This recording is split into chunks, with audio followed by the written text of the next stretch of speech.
Bienvenidas una tarde más a ECO. Hoy vamos a hablar del proceso de integración europea y concretamente de lo que se llama o de lo que hemos dado en llamar la Unión Monetaria y Económica Europea. Y es que la crisis ha puesto encima de la mesa las carencias institucionales con las que esta Unión Monetaria Económica Europea se puso de manifiesto, se introdujo en su momento. Y también ha puesto de manifiesto la crisis, las disparidades regionales que existen en los diferentes países, las disparidades productivas y la incapacidad de las instituciones europeas de dar una solución a estas disparidades.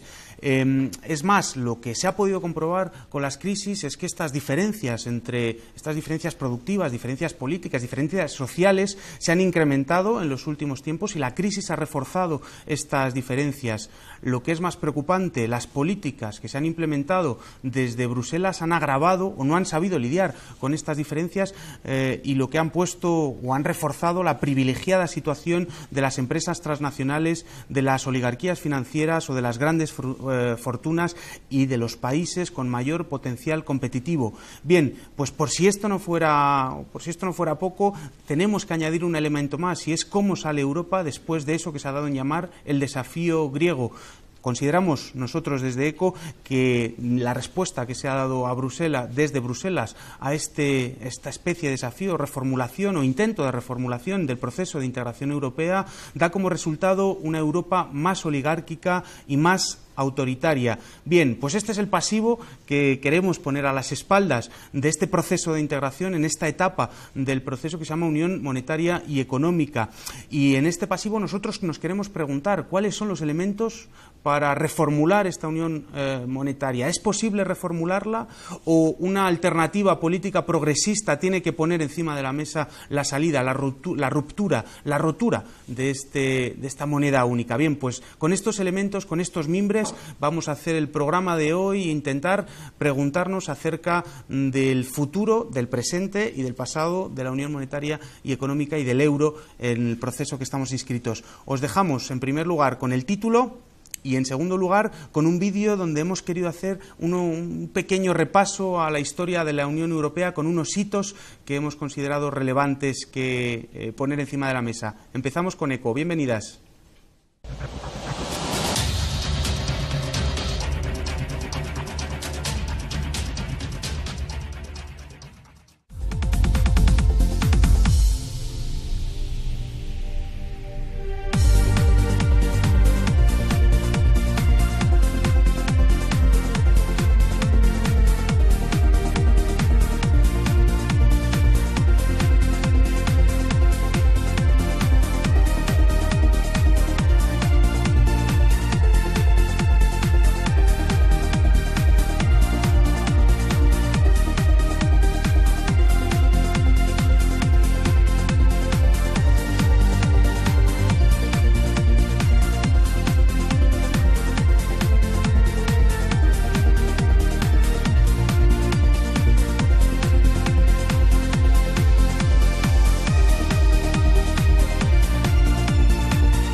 Pues ya lo hemos visto, una larga historia, varias décadas de integración europea. Vamos a pasar a presentaros a los invitados que tenemos hoy con nosotros para ir desgranando la temática que os hemos preparado en el programa de hoy. En primer lugar, tengo a mi izquierda al compañero Antonio Sanabria, que es economista, miembro de la plataforma 2015 y más, del colectivo 900 y también de Econonuestra. Bienvenido y muchas gracias. Bien hallado, muchas gracias. Muy bien, y también tenemos a Juan Antonio Gimeno, presidente de Economistas Sin Fronteras y además catedrático de Economía Aplicada de la UNED. Muchas gracias por estar con nosotros y bienvenido. Al revés, gracias por este programa. Y Antonio Estella también está con nosotros, es catedrático Jean Monnet de Derecho y Gobernanza Económica Europea. Muchísimas gracias por estar con nosotros, Antonio, y bienvenido. Muchísimas gracias, un placer.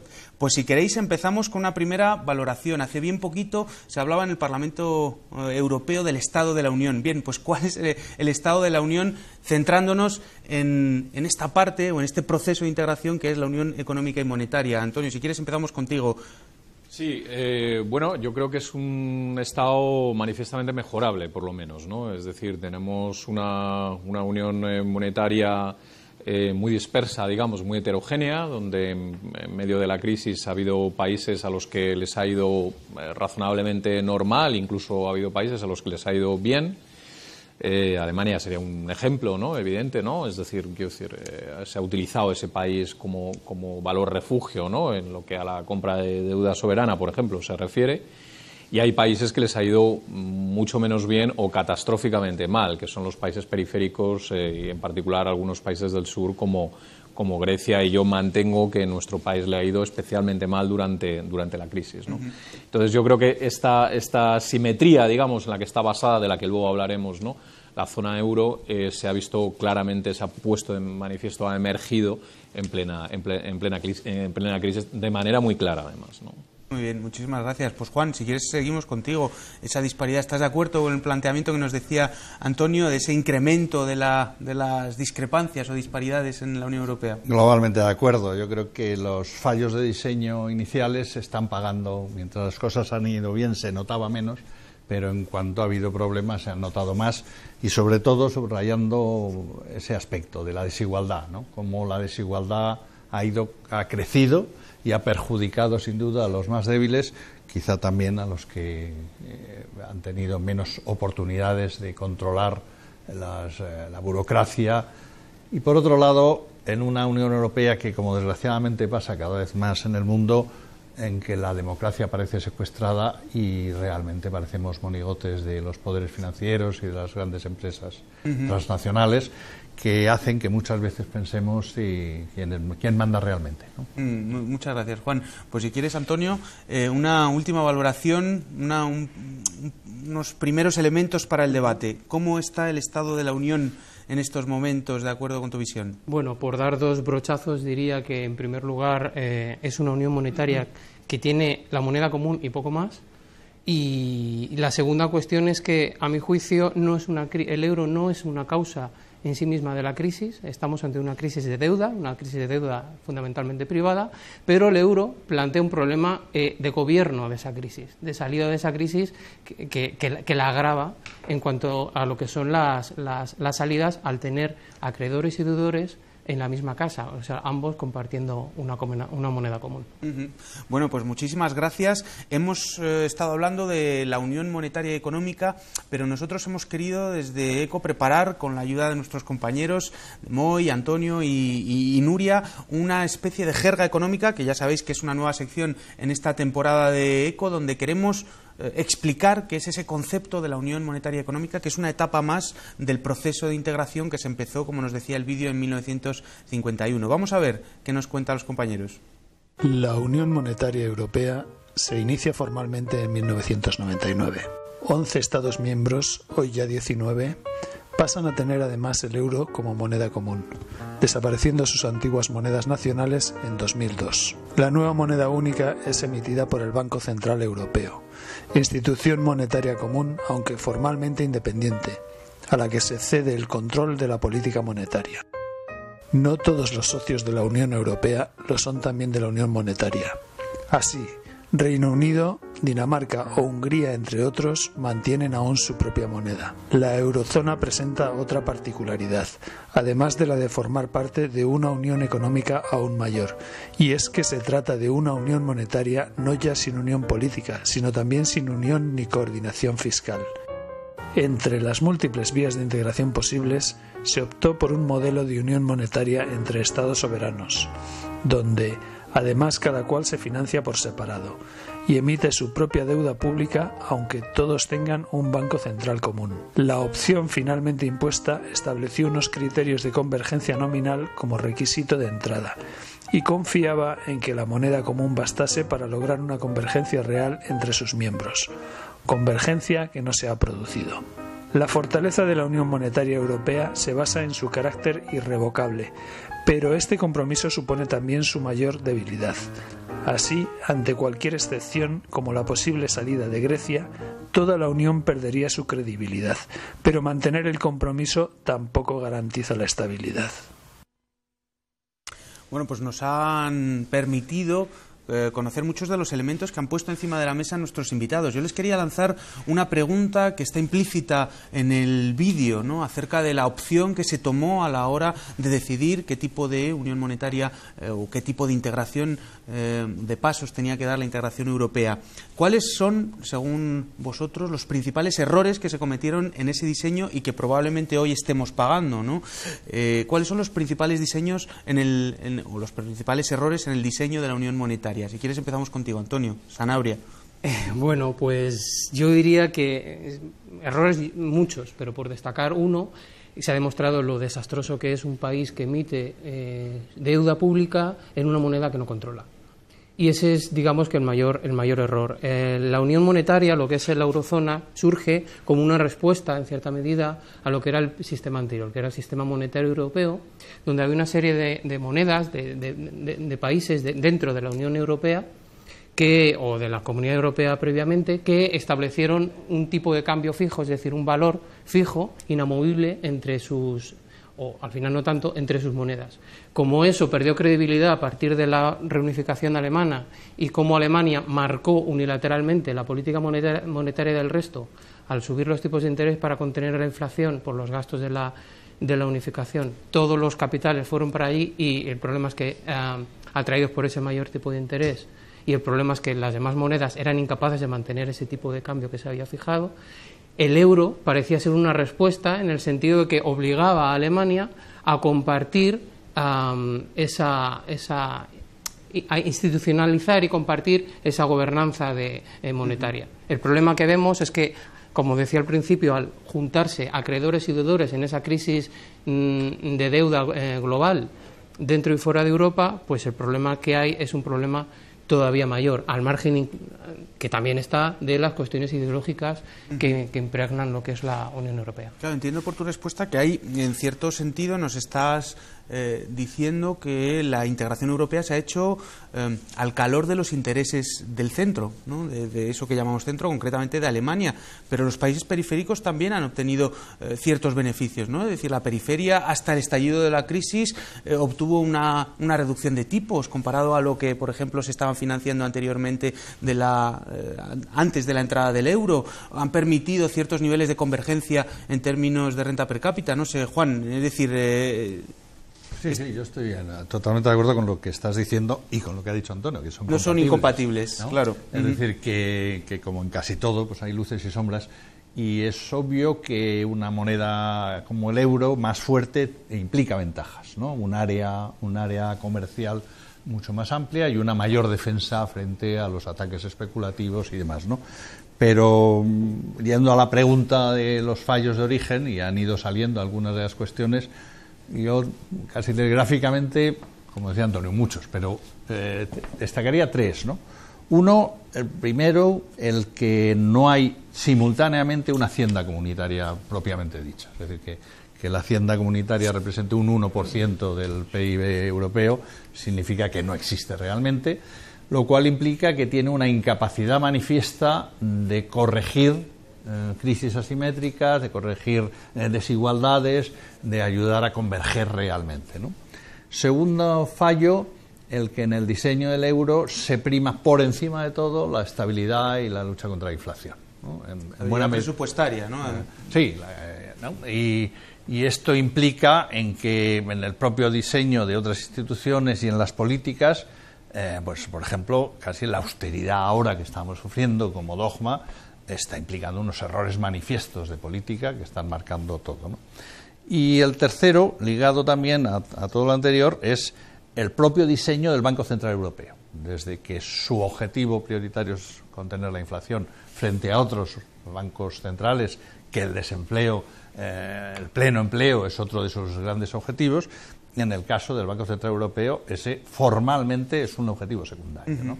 Que ya marca. Y aparte, si luego da tiempo lo hablamos, lo discutible de su propio diseño de presunta independencia y de lo que ello supone, ¿no? Claro, independencia de quién y dependencia de quién, ¿no, Antonio? Yo estoy bastante de acuerdo con lo que se está diciendo, pero quiero retomar uno de los temas que comentabas tú antes, ¿no? Que es quizá una dimensión más política, digamos, en los errores de diseño del euro, ¿no? Te cojas al analista que te cojas, historiador económico, sobre cómo se genera, se crea el euro, todos están de acuerdo. Estoy pensando ahora mismo, por ejemplo, en Harold James, ¿no? Que es un historiador económico de la Universidad de Princeton, que ha hecho un libro excelente sobre el parto, la génesis del euro. Lo que tienes encima de la mesa son dos actores, dos países fundamentalmente, que son los que negocian prácticamente el 90% de las cuestiones relativas al euro, que son Francia y Alemania. Por motivos diferentes, digamos, ahí hay una discusión fuerte. Alemania, tenemos que recordar que se está reunificando, se acaba de reunificar, y Francia ve cómo Alemania, si no la ata, digamos, a través del euro, Alemania, digamos que se va hacia el este, hacia la famosa Ostpolitik, ¿no? La política hacia el este, y por tanto tiene un interés importante, digamos, en retener a Alemania dentro de la Unión Europea y retenerla todavía más fuertemente a través del euro, ¿no? Bueno, esta es una historia convencional. No tenemos tiempo probablemente para discutirla, digamos. Yo creo que hay algún matiz que hacer a esa historia convencional, porque yo creo que realmente al país que más le interesaba hacer la unión monetaria era Alemania más que Francia, pero bueno, esa es otra cuestión.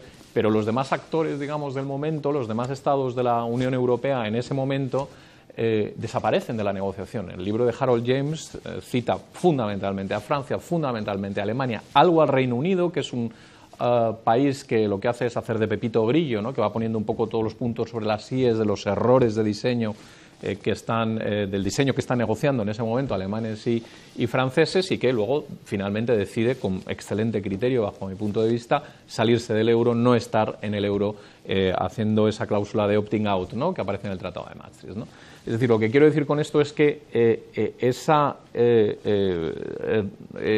negociación económica, monetaria, por parte de los dos grandes países del momento, de ese momento, yo creo que está en el origen de muchos de los errores que se cometen posteriormente y muchos de los errores de diseño que se producen en ese momento y que luego, digamos, vemos reflejados en este momento de la crisis. Yo creo que empezamos mal de alguna manera, ¿no? Claro. Es decir, tenía que haber sido una negociación mucho más abierta, mucho más amplia, en donde países como Italia, por ejemplo, tuvieran un input mucho más... Pero no solamente Italia, es decir, países como España, que estaban ya en ese momento en la Unión Europea, tendrían que haber tenido un papel mucho más preponderante, o por lo menos igual de importante que el resto de los Estados miembros, y no fue así. Con lo cual yo creo que eso explica en gran medida por qué se diseña como se diseña el euro y por qué tenemos los problemas que tenemos en un momento de crisis económica fuerte que en ese momento nadie pareció percibir. Es decir, el contrafactual de qué ocurriría si hubiera una crisis parece que nadie lo hace, ¿no? Ahí parece de todas maneras como, bueno, varias etapas, pero concretamente una primera tal vez en la que se imprime un carácter más social y de hecho donde se crea todas estas instituciones que se han dado en llamar estado de bienestar, ¿no? La época dorada que llaman de 45 a 73, y luego una segunda época donde la revolución conservadora se instaura en los tratados, se instaura en la integración, y es precisamente ese momento donde se crea esta unión económica y monetaria, donde los tratados parece que dejan de tener ese aspecto más social, ¿no? Que hizo de Europa una isla en el mar neoliberal y se convierte pues casi en el adalid del neoliberalismo en el mundo, ¿no? ¿Qué papel jugó la desaparición de la URSS en el proceso de integración integración europea. Yo creo que es relevante en el análisis, sobre todo en la diferente naturaleza de la integración antes y después de la desaparición de la URSS, ¿no? Empezamos contigo. Bueno, yo creo que la desaparición de la URSS fue una cuestión que ayudó mucho, bueno, ideológicamente sin duda, pero eso también fuera de Europa, pero además ayudó mucho a Alemania, porque fue su principal vía de destino de su proceso de deslocalizaciones y bueno, se ha dicho que la política alemana de contención salarial es la que ha hecho ganar competitividad en los mercados y volver a ser una potencia exportadora. Yo no estoy tan de acuerdo con eso, creo que era una cuestión, sin duda, siempre mantener los costes, especialmente los laborales, pueden ayudar desde el punto de vista del gran capital, pero yo diría que eso más bien lo que hizo fue conseguir un excedente que permitiera financiar los costes de la adquisición y remodelación de las empresas que se adquirieron en la Alemania del Este y la expansión a otros países especialmente de Europa del Este, que era un mercado bastante goloso, ¿no? Una población más bien formada, ¿no? Unos mercados totalmente abiertos y cercanos a Alemania. Pero el euro ha permitido incrementar esas disparidades, porque además tenemos el análisis de Piketty, ¿no? Nos dice, pues la cohesión o la convergencia en términos de renta per cápita se da en la primera parte, en la segunda parte, esta que mencionaba, cuando ya desaparece la Unión Europea, empiezan los tratados nuevos, pues esa convergencia desaparece y además coincide con la instauración del euro, con lo cual parece que el euro es uno de los elementos que ha potenciado esa divergencia entre norte y sur, o por lo menos le ha permitido que se incrementara. ¿Sí? Si me permites simplemente un matiz al hilo de eso que dices de la convergencia, depende qué convergencia y depende qué etapa temporal. Por ejemplo, buscando unos datos del PIB per cápita de España y Alemania, si tú lo comparas, en 1998, es decir, un año antes de entrar, España tenía un 79% del PIB per cápita de Alemania. En 2005 tiene un 87%. Estamos hablando de casi 10 puntos porcentuales, no está mal. Pero claro, en 2015 tiene un 75%. Es un nivel similar al de 1995. Claro. Entonces, la crisis ha hecho mucho. Y también depende de cuándo. Esto me acuerdo, en la época álgida del boom económico, especialmente en la periferia, se ponía como un ejemplo de, bueno, qué maravilla el euro. Y ahora qué desastre el euro. Bueno, yo creo que hay más factores. Donde sí que ha habido, que lo señala por ejemplo Aglieta en su último libro, es que sí que ha podido haber un proceso de concentración industrial y productiva, que eso sí que puede agudizar o ha empezado a agudizar más aún las divergencias en Europa. Antonio, al hilo de lo que estás diciendo, tenemos una entrevista con Josep Borrell, que es expresidente del Parlamento Europeo, destacado dirigente socialista, además profesor de economía, donde le hemos preguntado acerca de estas disparidades y del papel de Alemania y del papel de la periferia. Vamos a ver qué nos dice para continuar el debate con los invitados. Todos los países no tienen el mismo poder. Sería utópico imaginar que Lituania y Alemania cuentan lo mismo. No cuentan lo mismo, entre otras cosas, porque no tienen los mismos votos en el Consejo, ¿no? Los votos reproducen la dimensión que de cada país tiene, dimensión demográfica, económica, capacidad de influencia política, que es la consecuencia de lo otro. Y natural que Alemania ha jugado su carta y ha impuesto su concepción de la organización de la vida económica, su famoso ordoliberalismo, y los países endeudados no han tenido más remedio que aceptar unas recetas que llevan la marca ideológica de la Alemania triunfante, que ha sacado un gran provecho de la crisis, en la medida en que sus bonos se han convertido en valores refugios, se han ahorrado mucho dinero en tipos de interés, y ciertamente estamos en una Europa conformada cada vez más de acuerdo con los esquemas mentales y las técnicas de política económica alemanas. El ordoliberalismo alemán, nos hablaba Josep Borrell. Juan, al hilo de lo que estaba comentando, y además nos lo has dicho en la introducción, ¿qué legitimidad democrática tienen las leyes que emanan de la Unión Europea, concretamente las que tienen que ver con este proceso de integración de la Unión Monetaria y el corsé fiscal en el que se inscriben pues las periferias y todos los que estamos en este proceso? Claro, yo creo que yo estoy muy de acuerdo en que la caída del muro de Berlín supone un cambio importante, ¿no? Ya habían empezado Reagan, Thatcher a romper determinados conceptos de la derecha, que pierde el miedo de alguna forma y se lanza claramente y hay sin tapujos a defender las posiciones ultraliberales, además con una política clara de control de la opinión pública, ¿no? O sea, yo creo que prácticamente no existen ya medios dominantes o no dominados por la ideología liberal, y esto implica el que paulatinamente van consiguiendo no solo cambiar incluso ideas comunes, sino como que buena parte de la izquierda pierde el norte y pierde la capacidad de ser crítico con esos valores. Y eso se percibe en todas las políticas, ¿no? Uh-huh. Y luego, por otro lado, esa unión alemana repercute mucho en todo el proceso que tú señalabas, es decir, Alemania se convierte, y lo decía Borrell también,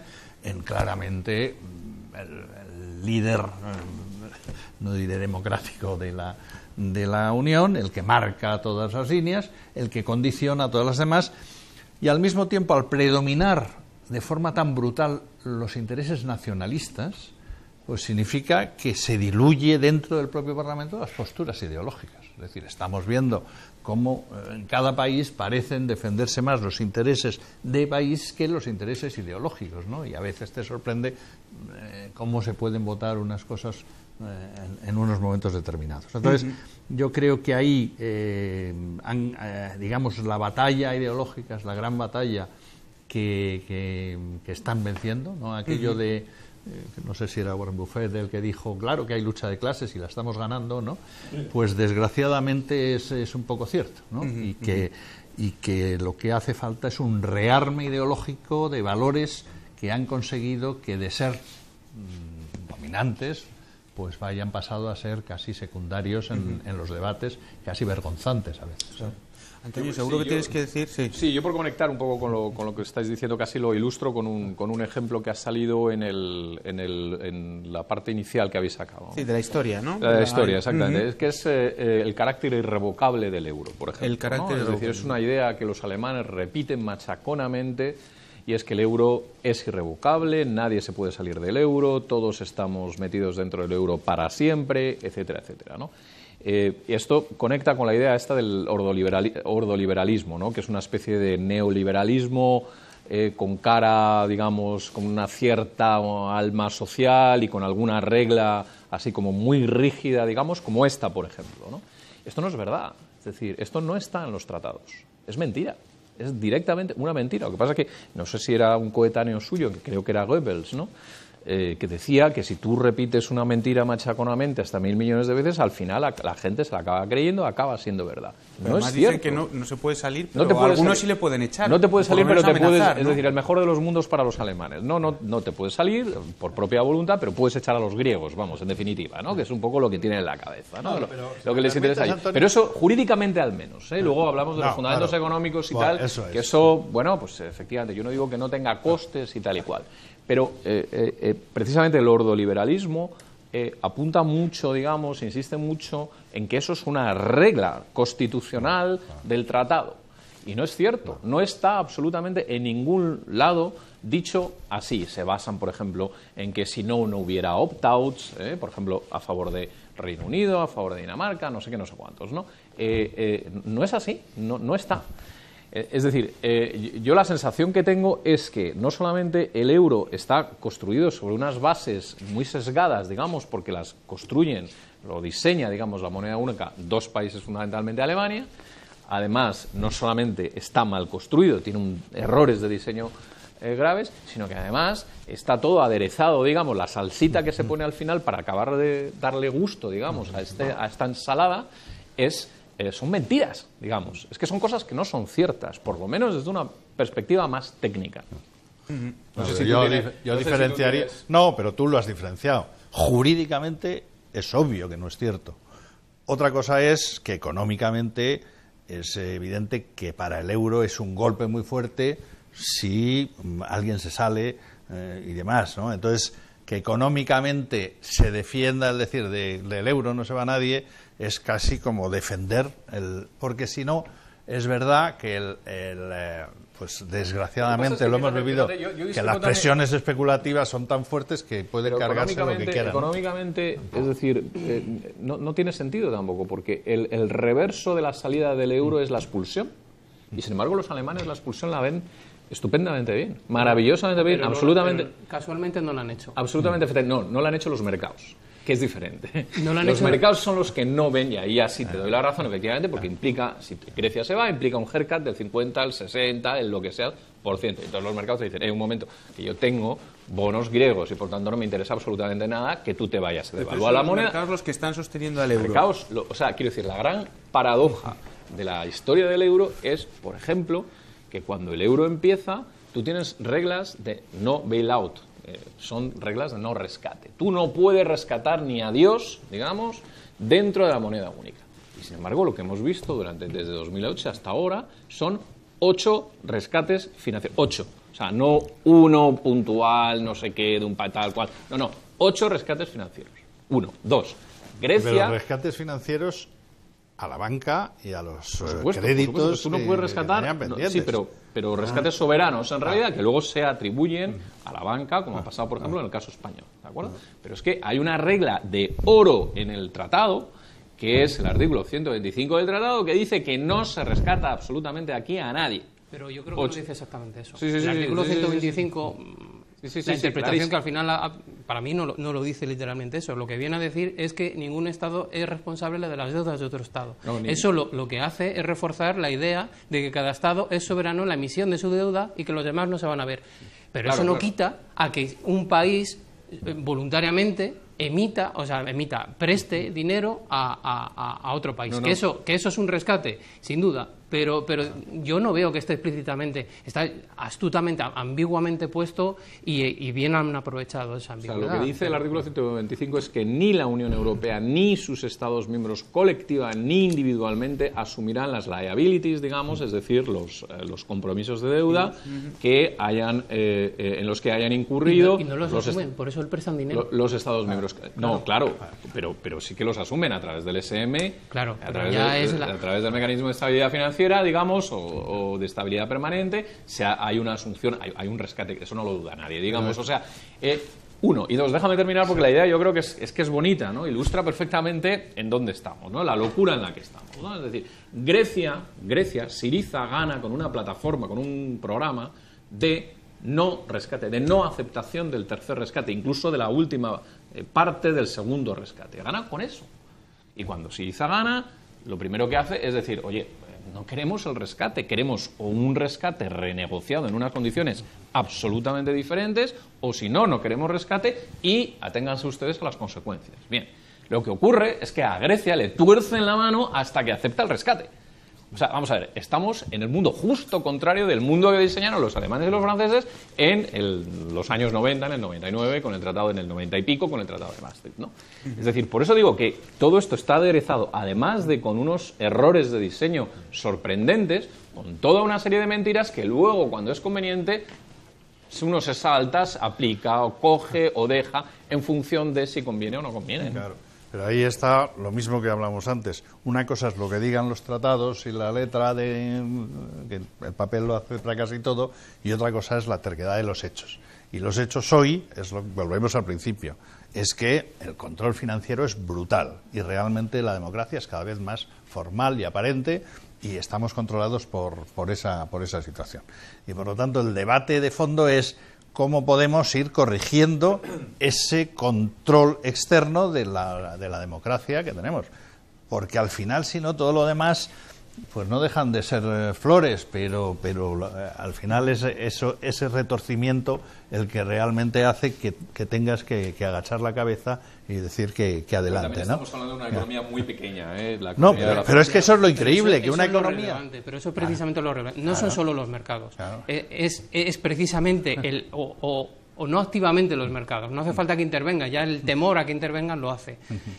La fortaleza del euro es que se salva con unas palabras de Draghi, es decir, gastando 0 euros en la intervención, y la debilidad es precisamente que una economía tan pequeña como Grecia, cuando plantea o se plantea una salida o expulsión, amenaza a todo el conjunto. Cuando tú anuncias una irrevocabilidad, aunque no esté en los tratados, pero tú presumes de una irrevocabilidad, que luego resulta que tiene excepciones, esa irrevocabilidad es intentar convencer que después de la primera o la segunda excepción ya no va a haber más, es imposible de contener, ¿no? Entonces, dejando que os plantee una pregunta, y estáis planteando lo que es básicamente el euro en la situación de crisis, ¿no? Es decir, la gestión económica que implica la moneda única de esta crisis, la gestión económica de la crisis.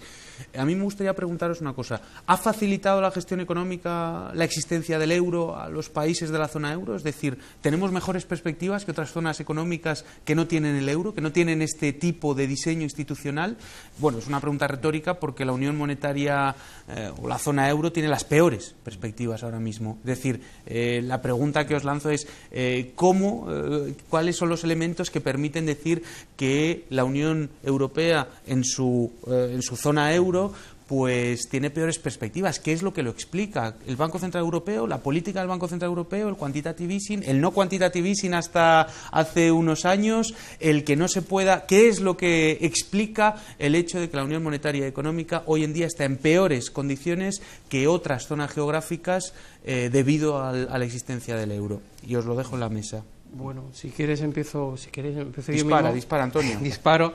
A ver, yo lo que diría es que, bueno, salta a la vista que la gestión de la crisis ha sido absolutamente desastrosa y ha convertido la eurozona en un problema añadido al problema global que había cuando estalló la crisis de deuda. Pero hay una contradicción que es, o sea, cuando dices, bueno, el euro realmente está peor que otros sitios, sí y no al mismo tiempo, es decir, potencialmente tiene mayores capacidades. El problema es que hay que gobernarlas. Y vuelvo a la idea de que el problema es que hay que poner de acuerdo a acreedores y deudores. Me refiero a lo siguiente: una economía que tiene deuda pública emitida en su propia moneda, por definición, y esa moneda es una moneda fuerte, es decir, es una moneda bien aceptada en los mercados internacionales, es la segunda después del dólar, no puede quebrar, por la sencilla razón de que ante la falta de deuda puede emitir más deuda.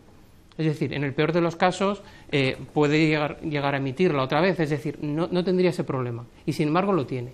Y lo tiene por eso mismo, por el riesgo de lo que supone para los mercados financieros la ruptura, ya sea total o ya sea de una o varias partes, que se puedan salir. Y lo para que eso ti supone. El principal elemento es la deuda, digamos, que sostiene o que permite generar un consenso en los mercados para sostener el euro. Es decir, la deuda privada, que esos mercados financieros privados tienen miedo de que si se rompe el euro, evidentemente tiene que haber quita y pierden dinero. La deuda privada, sí, digamos, la deuda privada que ha generado y que ahora hay un problema de que esa deuda es enorme, es impagable, entonces el debate está en quién asume los costes de ese impago de esa deuda privada. Y la deuda pública, que es la socialización, en el caso de Grecia, de esa deuda anteriormente privada, que está en los organismos europeos ahora mismo, un 80% de la deuda griega está en instituciones comunitarias, que es el coste político que eso supone, especialmente, por ejemplo, para Alemania, que tiene que vender una solución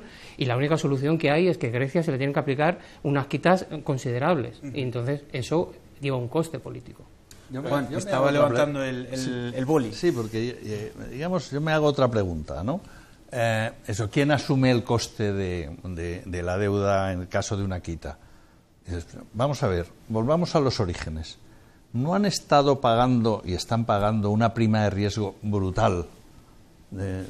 Grecia en concreto y en algunos momentos España y demás. ¿Qué significa prima de riesgo? Que usted se arriesga a perder el dinero. Por lo tanto, casi debería ser un principio de decir, mira, llegadas a esta situación, usted por lo menos va a perder lo que ya ha cobrado como prima de riesgo. Y eso reduce la deuda al 50%, porque buena parte de la deuda la está generando esa prima de riesgo que se está pagando.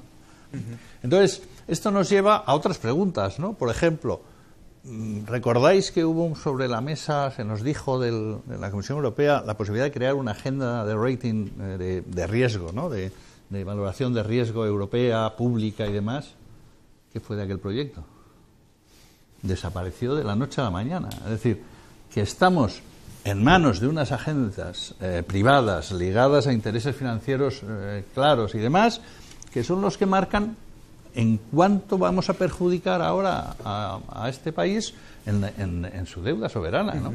Entonces, oiga, si usted está cobrando una prima de riesgo, eso significa que tiene que haber posibilidad de una quita, porque si no, la prima de riesgo, por definición, no tiene sentido. Claro, pues entre acreedores y deudores siempre claro, se comparte un riesgo, es pero una depende sensación, una vez más, de tomadura de pelo. Es decir, pero bueno, entonces eso de la prima de riesgo, ¿qué significa si no hay riesgo? Pero para ser justo, si estamos de acuerdo contigo... un poco por apuntalar esta idea de Juan Antonio, ¿no? Es decir, Estados Unidos, que nos sirve de modelo hasta para desayunar por la mañana, ¿no? Cada vez más, ¿no? Porque hay más obesidad todavía en España que por los cornflakes. Y eso la culpa la tienen los americanos.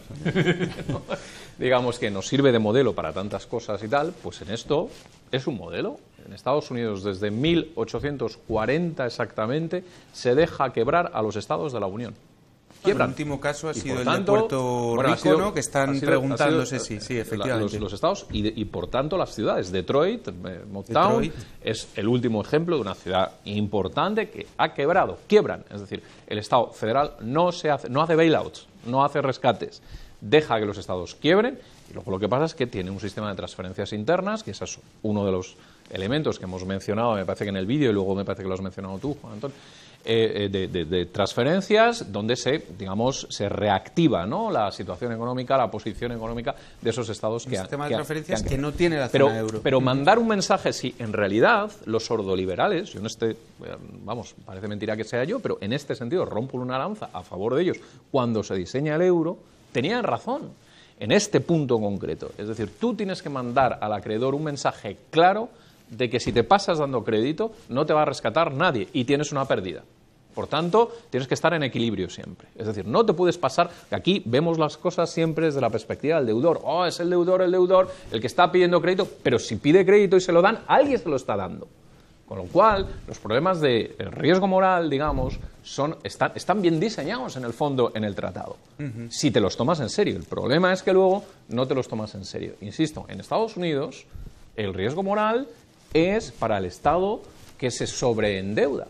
Y no hay rescates financieros, no se producen rescates financieros, ni a los estados ni a las ciudades. Sin embargo, esa parte, digamos, en la Unión Europea, que en muchos otros aspectos sí que nos hemos inspirado en la tradición americana sobre su unión monetaria con el dólar, eso, sin embargo, hemos hecho caso omiso, ¿no? Es que es justo decir al respecto una cosa, simplemente que... Antonio, justo antes te dejo y pasamos al segundo bloque, que tenemos un vídeo. Perfecto. Solo una cuestión, y es que Alemania ahora plantea precisamente eso, es decir, que se haga un tipo de legislación que permita ese método de quiebras soberanas, pero en todo caso sigue siendo un problema mayor, que es que los estados no quiebran, no hay una ley internacional de quiebras soberanas, que por cierto Naciones Unidas, tanto Alemania como Estados Unidos han votado en contra. Bueno, pero hay una tradición, digamos, de quiebras. Eso es el libro de Kenneth Rogoff, de España ha quebrado no sé cuántas decenas de veces. Y el Club de París, no es necesario, pero no es necesario que exista. Es decir, tú quiebras y quiebras. Sí, lo hay porque tienes que negociar la reestructuración. No, porque tú aplicas la ley mercado, tú aplicas tu ley interna, como es deuda soberana, no tienes ningún problema, recalificas la deuda y ya está. Se ha hecho con países latinoamericanos. Pasemos al segundo bloque, si os parece. El segundo bloque que queríamos, yo creo que hemos planteado muchísimos temas desde el punto de vista, digamos, negativo, de la crítica al sistema o al método que hemos elegido de integración monetaria, pero necesitamos plantear también qué tipo de reformas se necesitan, si es que se puede reformar la unión monetaria y si es que no se tiene que plantear abiertamente la salida y la ruptura de esta unión monetaria por una nueva. Es decir, si una política progresista puede defender la remodelación de este proceso de integración o se tiene que tener una política rupturista. Vamos a ver lo que nos decía Josep Borrell al respecto y enseguida volvemos a la mesa. El margen de maniobra es muy estrecho. Si uno no quiere engañar a la gente, tiene que reconocer que los mecanismos de modificación de la estructura del sistema monetario europeo son muy estrechos, porque requiere unanimidades, ¿no? Hay que modificar los tratados y eso requiere unanimidad. Y esa unanimidad va a ser muy difícil de encontrar, ¿no? Por ejemplo, habría que cambiar la función del Banco Central Europeo. Échele hilo a la cometa, tendría que conseguir que todos estuvieran de acuerdo y no lo van a estar. Por lo tanto, más vale no tocar las tablas de la ley, porque son difíciles de cambiar, pero utilizar los márgenes de juego que existen actualmente, ¿no? Y afortunadamente se ha hecho mucho más de lo que jamás se hubiera pensado. El quantitative easing del señor Draghi era algo que en el año 2009 sonaba blasfemia pura, algo inimaginable, ¿no? Una vez más a la fuerza ahorcan, y se ha acabado haciendo lo que se ha hecho sin tocar los tratados, pero sin duda alguna contorneándoles, ¿no? Ahora, modificarlos de verdad, cambiar las tablas de la ley, busque usted la unanimidad, se la encuentra.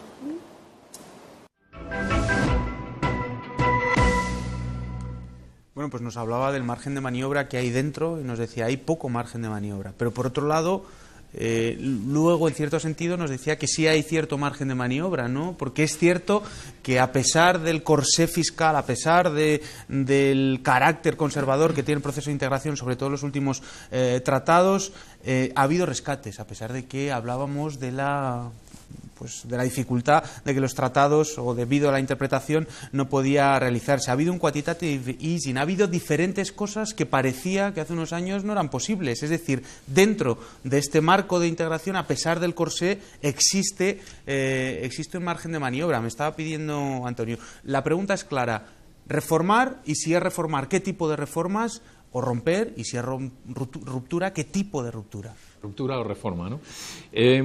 Vamos a ver, no, ahora voy a eso, pero yo quería decir que plantea un problema, todo lo que tenemos por delante, grave de credibilidad, y los mercados en lo que se fijan es en la credibilidad que tiene un sistema, en este caso, monetario. Es decir, tú lo que no puedes hacer en economía, en el mundo de la economía, y en particular en el mundo de la economía financiera, es fijar negro sobre blanco que vas a hacer una cosa y luego hacer no otra diferente, un poco diferente. Lo de contornear que dice Borrell, que está mejor que nunca, vamos, o sea, realmente Borrell es espectacular lo bien que explica, ¿no?, todo este tinglao. Yo diría que contornear no sé, en catalán debe querer decir algo mucho más fuerte, ¿no?, transformar o algo así, ¿no? Porque realmente lo que se ha hecho es lo contrario de lo que los tratados decían que se podía o se iba a hacer. Bien, entonces, en este momento de emergencia probablemente no había otra salida y tenías que hacer eso. Pero los mercados que ven eso tienen un problema, y es que les genera más volatilidad, más incertidumbre, más distorsión, digamos, ¿no? En Estados Unidos, por ejemplo, la volatilidad, incluso en plena crisis, ha sido muchísimo menor.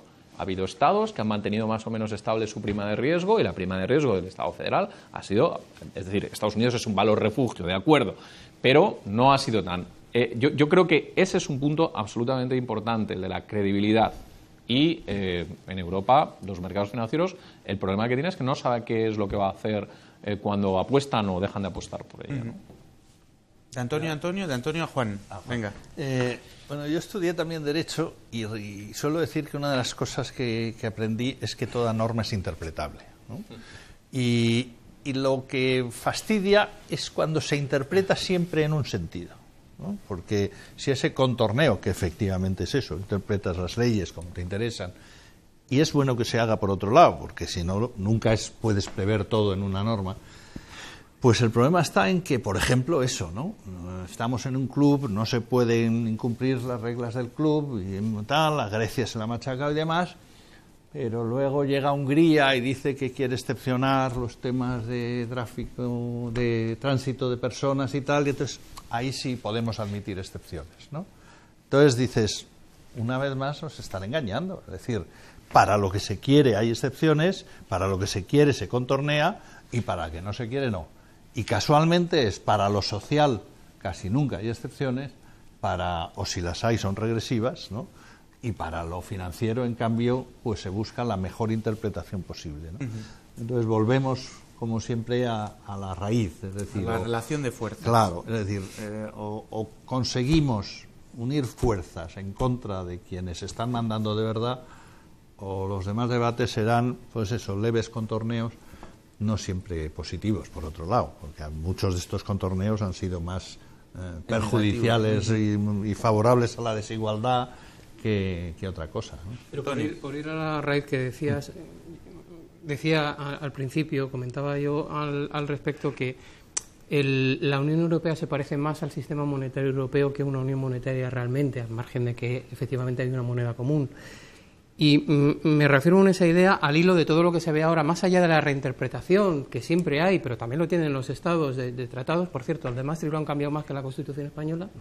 Pero al margen de eso está el tema de que había un vacío institucional, porque la tesis que finalmente o un vacío legal, por decirlo así, me explico.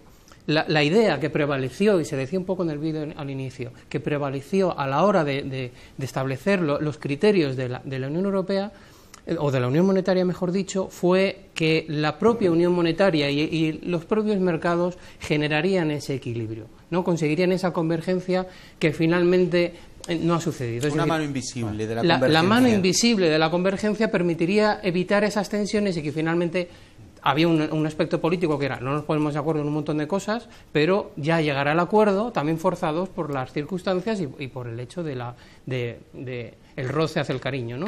Volvemos al equilibrio a largo plazo. Exacto. Y a largo plazo todos muertos. Pero eso me lleva a la segunda cuestión, es decir, cuando se hace el sistema, cuando se pasa a la eurozona, es un intento de hacer que la unión monetaria sea gobernable, pero eso me retrotrae la idea de que y es un problema que plantea la eurozona, que cuando se dice lo de la salida como ganancia de soberanía, es que realmente no había soberanía monetaria antes de la eurozona y probablemente no la haya a la hora de salir de la eurozona. Por lo menos nos representa un incremento de soberanía en la ruptura del euro. No me resisto a plantearos la pregunta, ¿ruptura o reforma? ¿Y qué tipo de reforma y qué tipo de ruptura? Para no irnos, os quiero sacar algo. Ruptura del euro, ruptura de la unión monetaria, ¿o qué tipo de ruptura? A lo mejor una quita de la deuda a nivel de la eurozona es una ruptura de facto del euro tal y como lo conocemos, no lo sé.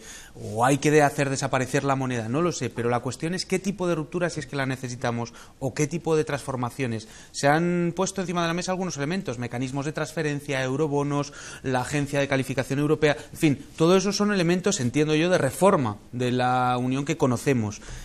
¿Alguno más porque la cuestión es que elementos de reforma los podemos extender encima de la mesa, pero ¿qué actores políticos ahora mismo en la zona euro que realmente puedan enarbolar la bandera de la transformación? Y tienen capacidad de implementar esas transformaciones los actores políticos.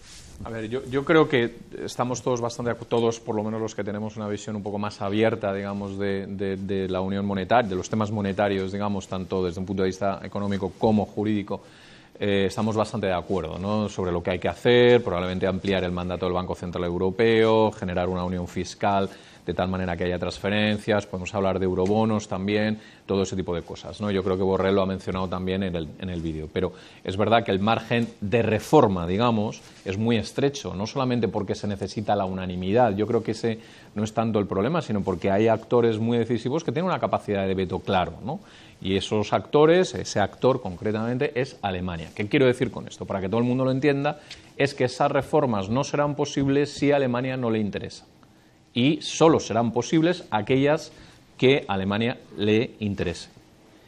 Entonces, si a Alemania no le interesan todas estas reformas que yo estoy comentando, y claramente muchas de ellas no están interesados en mutualizar la deuda de los españoles, por ejemplo, o la deuda de los griegos en particular, pues habrá que pensar en otro tipo de situaciones, ¿no? Ahora, una ruptura del euro por países como pequeños, por ejemplo, como Grecia, ¿no?, se ha visto que es algo muy, muy complicado. Esto estaba encima de la mesa. Varoufakis, concretamente, tenía una agenda, digamos, de ruptura, de salida del euro, y Varoufakis ahora ya no está en el gobierno, muy poco tiempo después de haber ganado Syriza por primera vez, ¿no? Es decir, la ruptura, si no es una ruptura concertada, digamos, por varios países que estén en la misma situación, es una ruptura, yo creo que complicada. Pero rupturas de zonas monetarias ha habido. La Unión Monetaria Escandinava, la Latina, etcétera, etcétera, ¿no? Es decir, se han producido el caso de la paridad peso-dólar. Es decir, hay casos, yo creo que no nos tiene que dar tanto miedo, digamos, hablar por lo menos de ese tipo de temas, incluso en algunos casos plantearlo, ¿no? Uh-huh. Yo estaría por una reforma radical, o sea, que casi conceptualmente pudiera calificarse de ruptura. La ruptura, por lo menos en la dirección de integración actual. Yo creo que que las incertidumbres y los costes, lo mismo, ¿no? A largo plazo serían a lo mejor más ventajas que inconvenientes, pero a corto plazo pasaríamos unos años probablemente muy malos, ¿no? y con más fragilidad. Por lo tanto, yo estaría por una reforma profunda, ¿no? Coincidiendo con el análisis político de la dificultad que señalaban tanto Borrell como Antonio, ¿no? Pero, por ejemplo, eso, ¿no? Una revisión a fondo del Banco Central Europeo, que implica, entre otras cosas, discutir el mito de la independencia de los bancos centrales. Esta es una de las cosas, de decir, bueno, ¿por qué esa política tan importante como la monetaria está exenta de control democrático? No, señor. Es decir, no se cubren los puestos de decisiones políticas por oposición, ¿no? Segundo, todo el tema de la Hacienda que hemos dicho, la existencia de fondos de cohesión, ¿no? O sea, que son fundamentales por ejemplo, ¿por qué no un subsidio de desempleo europeo? Esto obligaría a que las crisis asimétricas casi inevitables por toda una serie de circunstancias y por mucho tiempo, pues automáticamente implicaran la solidaridad de quienes les vaya bien con la crisis y a quienes les vaya mal. Un estabilizador automático, una suerte de... Pero un estabilizador europeo, no solo como lo es en cuanto a ciclo, sino también en cuanto a desigualdades, ¿no? Sí. Por ejemplo, ¿no? Este tipo de cosas de avanzar hacia un sistema, digamos, una Europa más social de lo que es ahora, ¿no? Para eso mismo se inventaron los estabilizadores automáticos, para que no dependieran del poder político de turno y por qué lado soplará el viento. Yo diría, por contestar a la pregunta que has planteado, diría que reforma pensando en que no es posible. Es un planteamiento unilateral de un país, aunque España tiene más capacidad sistémica que Grecia, indudablemente. Bueno, eso es un planteamiento que sí estaría bien. Sí que tiene más presión. Y yo, desde la reforma, y planteando esa reforma en la que tiene que haber algunos elementos básicos, como es la mutualización de deudas y una reestructuración bancaria a fondo que implique, además, que sea inevitable cuando se hagan esas quitas de deuda privada y esa limpieza de deuda privada, que es lo que está atenazando realmente la demanda agregada. Y por otra parte, con respecto al Banco Central, bueno, lo del tema de la independencia, por ser modestos en la idea, bastaría con que el Banco Central Europeo se quedara sometido al Parlamento Europeo y no al Consejo Europeo. Al Parlamento Europeo pues suena utópico, pero es que la Reserva Federal... La tesis de Piketty, entre otras cosas. La Reserva Federal está sometida al Congreso. Es que no solo es una tesis, es que realmente existe. No es que digo que sea el ideal, pero desde luego es una mejora con respecto a lo que hay. Si queréis, lo que podemos hacer es una ronda de cierre, porque es un tema apasionante y habéis puesto encima de la mesa muchísimos elementos. Estaríamos aquí hablando pues por lo menos otra horita, por lo menos. Pero yo creo que 20 segundos de cierre de cada uno para darnos pues eso, una visión final acerca del tema. Antonio, si quieres empezamos contigo. Sí, yo creo que el euro en principio está aquí para quedarse. Hay que tener claro que es difícil hablar de rupturas, sobre todo rupturas unilaterales y por parte de países específicos, ¿no? Pero que quizá si hubiera alguna coalición de países, yo creo que tú insistías un poco en esa idea, ¿no, Antonio?